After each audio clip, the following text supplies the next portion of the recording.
Qu'est-ce qu'on trouve dans mon frigo? Alors, beaucoup de produits verts, donc de légumes verts, donc ma laitue et mes épinards. C'est super pour les jus et pour les salades. Violaine est végétarienne, mais elle a aussi banni de son alimentation tout élément cuit au-delà de 42 degrés. Depuis 5 ans, elle est crudivore.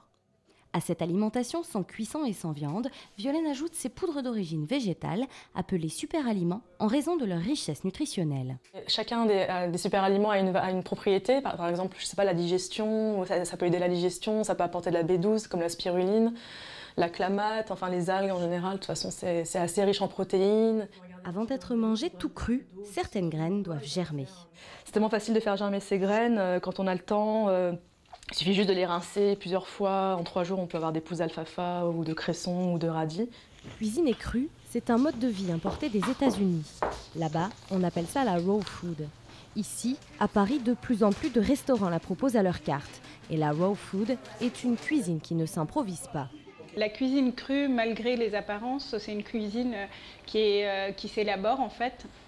Donc on doit prévoir par exemple de faire tremper ces oléagineux, on doit prévoir ce qu'on va utiliser, etc. Si on utilise le déshydrateur, ça met quand même entre 8 heures et 24 heures selon les préparations. Tremper, mixer, déshydrater, cela demande un peu de préparation, mais cela reste simple.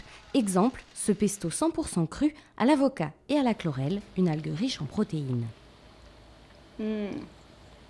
Délicieux. Toutes les occasions sont bonnes pour que Camilla fasse découvrir sa cuisine aux clients. C'est très facile et c'est ce qui est aussi rigolo avec la raw food, c'est que c'est très ludique en fait, on s'amuse beaucoup, il y a beaucoup de textures différentes, de couleurs différentes et même quand on ne sait pas cuisiner, on peut faire de la cuisine crue. Ludique, simple, riche en nutriments et savoureuse, mais pourquoi ne pas tous passer au cru ? Il y a des personnes dont le métabolisme ne permettra pas de devenir crudivore. Il ne faut pas forcément en faire un dogme et s'obliger à manger 100% cru du jour au lendemain. Il faut vraiment être à l'écoute de son corps par rapport à ça. Être à l'écoute de son corps, mais aussi de ses papilles. Les crudivores peuvent aussi être gourmands. Exemple avec ces chocolats créés par Frédéric Mar, l'un des rares artisans à débuter sa production par la fève crue.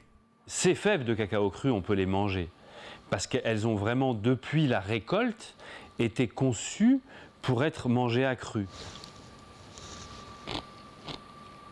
Non torréfiés et jamais chauffés à plus de 42 degrés, les chocolats de Frédéric sont crus, ce qui leur donne une saveur unique.